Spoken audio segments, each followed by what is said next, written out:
Aries 6. A square, brightly lighted on one side.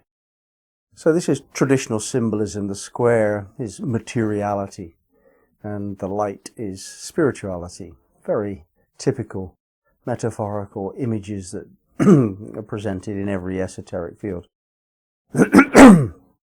So we're discussing here the relationship between how we live in the physical world, in a worldly sense, and what we're doing with that in order to have some sense of a spiritual dimension to our lives.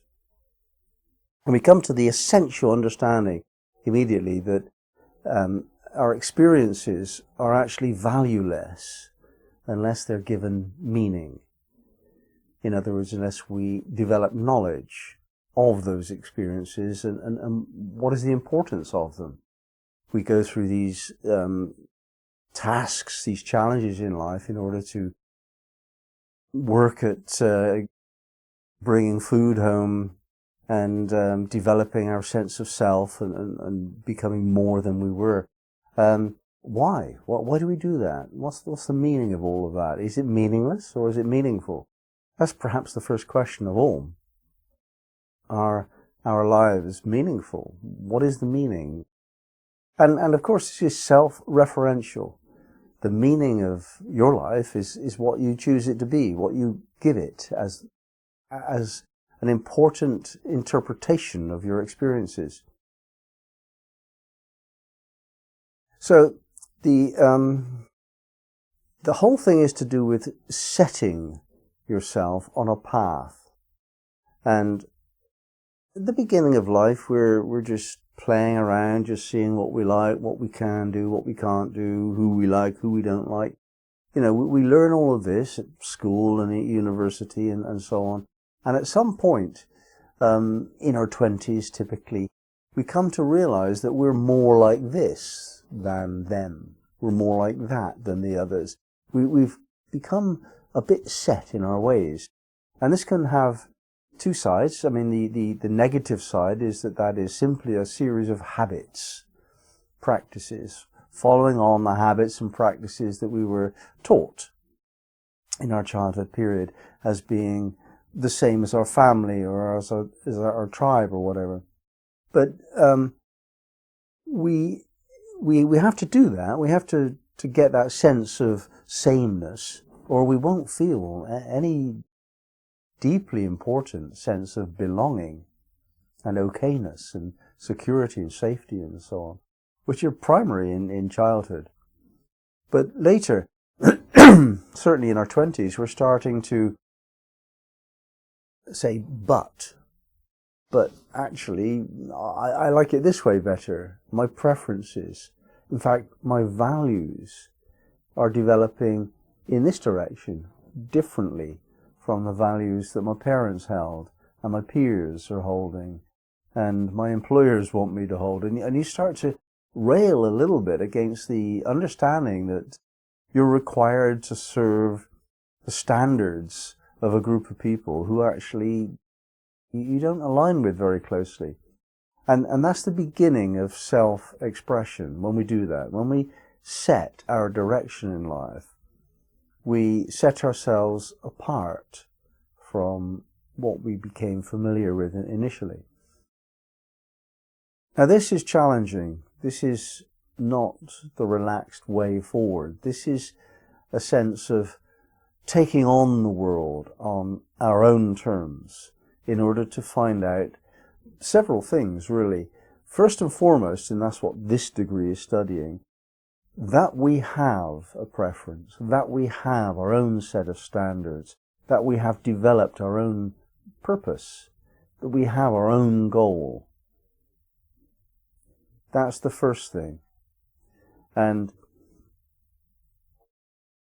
if we stay consistent to that path, we develop meaning in life. The path is an expression of what we consider to be meaningful in life. And that path will bring us both joys and sorrows. It will bring challenges that we can meet and challenges that we can't meet. What are termed successes and failures. But they're not success. They're not failure. They are experience. We can't learn unless we don't get it right first time. In other words, fail. We can't learn. If we keep on doing what we do really well, then so what? We haven't learned anything. But we do need to learn something. We do need to move forward, because the path is not stationary. It moves us along. It's a path. It's from A to B. And from birth to death is our life path. And the purpose of the path is not to reach death. That's a given. There must be something else. Why did we choose this path amongst all the infinite choices that we might have made? Why? Why did we do that? It must be to register something or other. Now, is that something or other conformity or self-expression? That's a big question. Each of these challenging experiences